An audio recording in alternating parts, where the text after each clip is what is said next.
चल चोखा, अब तू मुझे अपने आंगन के फल खिला दे। अपने हाथों से सुंदर छिलका उतार उतार करके श्री पंडरीनाथ भगवान को अपने हाथ से खिला रहा है चोखो मेला। भगवान ने 2-3 केला पाए और 2-3 केला पाने के बाद में भगवान बोले, ए चोखा सुन, अब मत खिला, अब बाकी के जितने बचे हैं ये सब मेरी पीतांबरी में बांध दे। चोखा बोला, वहां जाकर के पाओगे, सारे मेरे सामने ही पा लीजिए ना, आप बांध करके क्यों ले जा रहे हो, यहीं प्रेम से पालो। पंडरीनाथ भगवान बोले, अरे मैंने अपना तो पा लिया, ये बाकी के तो मैं पंढरपुर में रुक्मणी जी बैठी हैं, वो भी भूखी हैं, उनके लिए ले जा रहा हूं, उनको जाके मैं पवा दूंगा।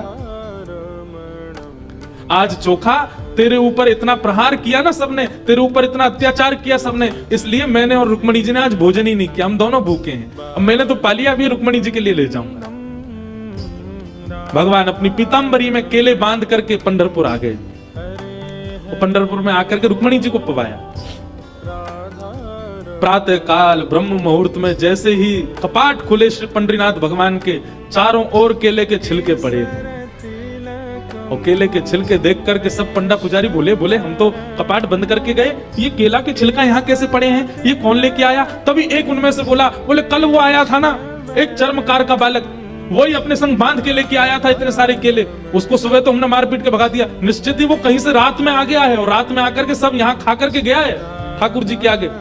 उसका उद्देश्य तो गर्भगृह को बेकार करना ही था, इसलिए ये सब हुआ है, ये उसी ने किया है। और सब पंडा पुजारी नाराज हो गए, अपने हाथ में डंडा ले करके कमर कस के सब पहुंच गए चोखो मेला के घर। और वहां पहुंच करके घर से निकाल करके फिर पीटा उनको, फिर मारा। चोखो मेला घर में सो रहे थे और घर में जाकर के वहां से घसीट करके उनको मारा सब।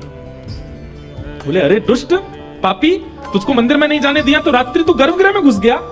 चोखो मेला पिटते रहे, नेत्रों से आंसू बहाते रहे, जय हो पंडरीनाथ, कैसी लीला करते हो, सुबह पिटवाते हो, रात में आकर के खा जाते हो मेरे हाथ से। लेकिन अब की बार श्री पंडरीनाथ नाराज हो गए। पंडा पुजारी सब अपना काम करके चोखो मेला के साथ थोड़ी हाथापाई करके सब जैसे ही वापस आए, पंढरपुर में श्री पंडरीनाथ भगवान के मंदिर के मुख्य द्वार सारे अपने आप बंद हो गए और भीतर से ठाकुर जी ने ताला लगा लिया, लॉक कर लिया, बंद हो गए ठाकुर जी मंदिर के अंदर। सबने अथक प्रयास कर लिया लेकिन एक भी द्वार नहीं खुल पाया। पूरा दिन व्यतीत हो गया, बड़े बड़े कारीगर आ गए लेकिन दरवाजा तोड़ भी नहीं पाए, खोल भी नहीं पाए।